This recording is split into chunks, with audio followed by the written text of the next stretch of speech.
অর্জুনের দ্বারকাগমন এবং প্রভাসে রামকৃষ্ণের মৃত শরীর দর্শন। হস্তিনানগরে এলো দারুক সারথি, করজোরে কহে কথা ধর্মরাজপতি। অবধান কর রাজা, পাণ্ডুরত নয়, শ্রীকৃষ্ণ পাঠান মোরে তোমার সদয়। গোবিন্দের প্রিয় বন্ধু তোমা পঞ্চ ভাই, তোমারও ভাবনা বিনে অন্য নাই। সেই কারণে তিনি মোরে পাঠাইলেন হেথা, দ্বারকা হইয়া যেতে পার্থ মহারথা। বহুদিন তার সহ নাহি দর্শন, সেই হেতু লইতে কহেন নারায়ণ।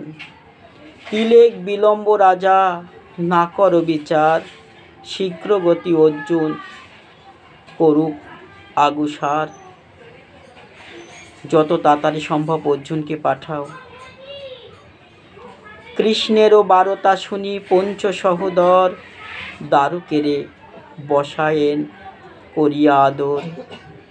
বসিয়া সুস্থির চিত্র না হয় দারুক, হৃদয় দহিছে শোকে বইসে হেটমুখ।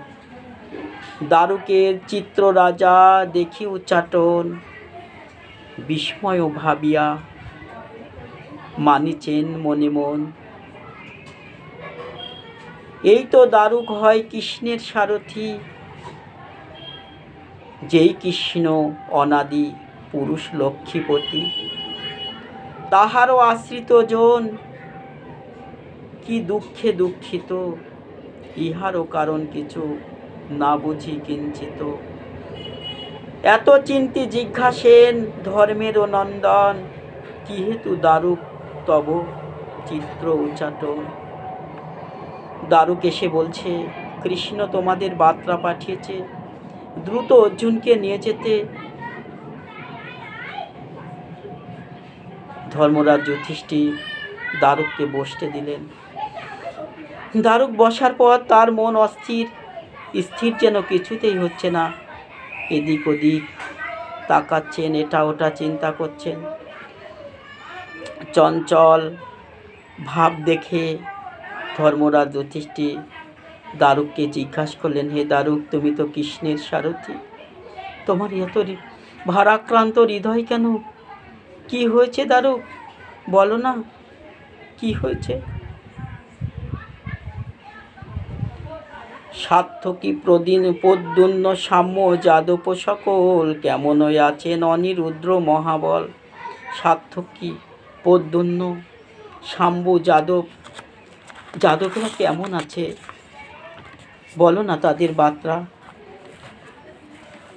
তোমাকে এত উদ্বিগ্ন দেখাচ্ছে কেন? কেমন আছেন সবে কহ সত্যবাণী, কহ দেখি কৃষ্ণের কুশল বার্তা শুনি।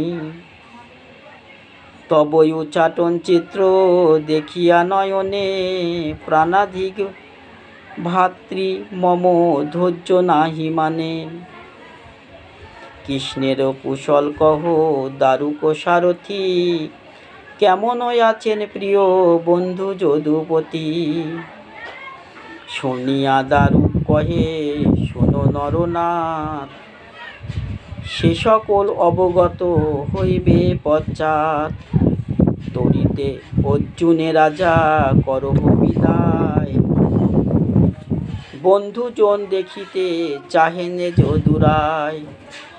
শুনি অনুমতি দেয় পাণ্ডু বংশপতি, সুসজ্জা লইয়া পার্থ যান শীঘ্র গতি।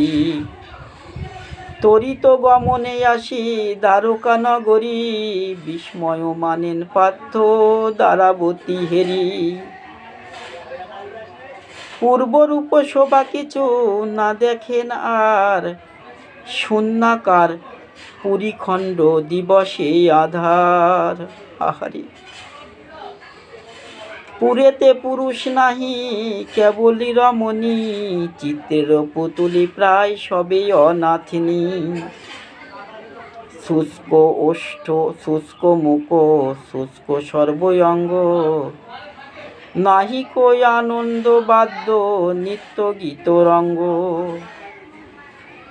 মানুষের শব্দ নাহি দ্বারকা নগরে, কপত পেশুক শিবা চদিকে বিহরে।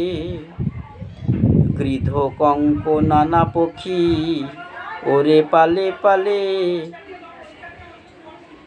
ঘোরতর শব্দ করি পুরী বসে চালে। এসব দেখিয়া পাত্যই হলেন চিন্তিত,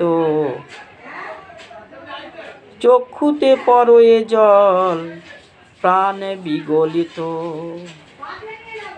বাসুদেব দেবকী রোহিণী তিনজন, প্রাণহীন জন যেন ভূমিতে শয়ন।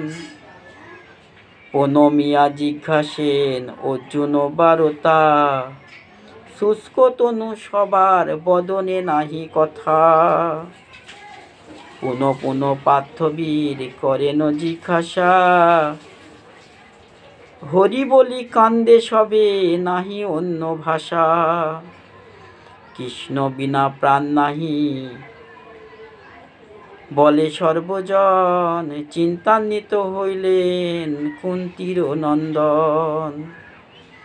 দারুক বলেন পার্থ কি করো ভাবনা, প্রভুরে দেখিবে যদি চলো সর্বজনা।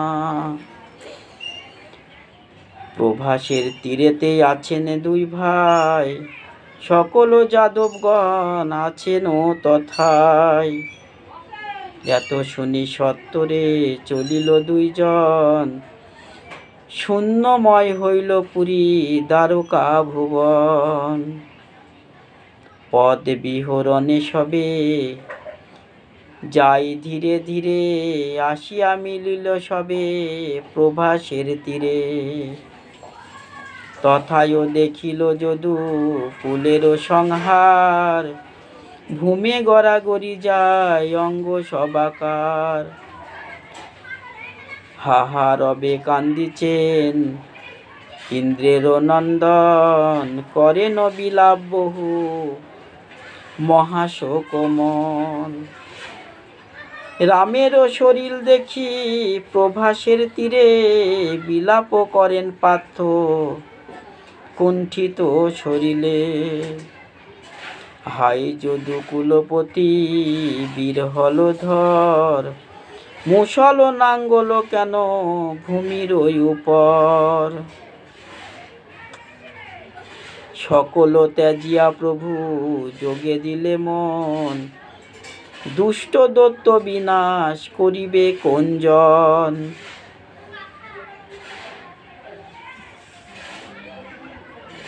ভারাবতরণ হেতু আসি ক্ষিতিতলে, পৃথিবীর ভার হরি যোগ আচরিলে। বারেক উত্তর দেহ রেবতী রমন, কান্দিয়া আকুল তব বন্ধু পরিজন। তবে ধনঞ্জয় যান বৃক্ষর তলায়, প্রাণনাথ কৃষ্ণ দেহ দেখেন তথায়। কৃষ্ণ দেহ কোলে করি কান্দিছেন বীর, পৃথিবী পুরিল তার নয়নের নীর। যখন দ্বারকাপুরীর মধ্যে দিয়ে অর্জুন যাচ্ছিলেন দ্বারকের সঙ্গে রথে চড়ে, সেই সময় কন্দনের ছায়া দেখতে পেলেন দ্বারকাপুরীতে। পুরুষহীন দ্বারকাপুরী, নিস্তব্ধ শান্ত পরিবেশ, যেন দিনের বেলায় অন্ধকার নেমে এসেছে। কাক শিয়ালদের দিনের বেলায় আনাগোনা দেখতে পেলেন, চমকিত হলেন, ভয়ে ভারাক্রান্ত হৃদয়ে তিনি জিজ্ঞাসা করলেন কি হয়েছে। শুধু শুনলেন কন্দনের আওয়াজ, কৃষ্ণ ছাড়া কিছু নাহি শোনা যায়।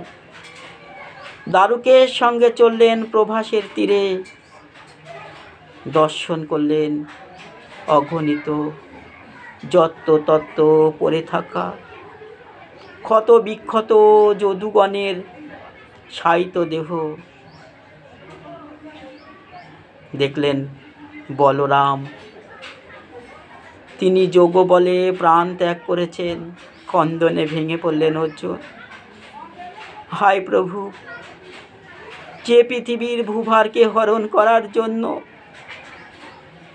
দৈত্য দানবকে বিনাশ করেছিলে, আজ চলে গেলে। কে করবে আর পৃথিবীর ভূভার হরণ?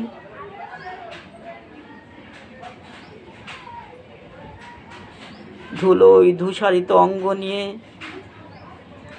পাশেই তিনি দেখতে পেলেন একটি বৃক্ষ তলে পড়ে আছে প্রিয় সখা গোবিন্দর দেহ।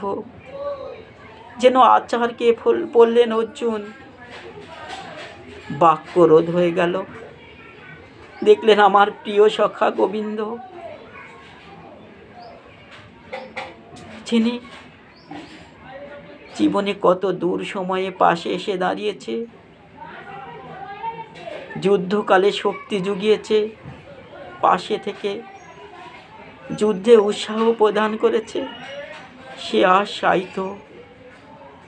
গোবিন্দ ওর দেহকে কোলে নিয়ে অর্জুন কাঁদতে শুরু করলেন। তার নয়নের জল যেন মেদিনী সিক্ত হতে লাগলো। রাধে রাধে।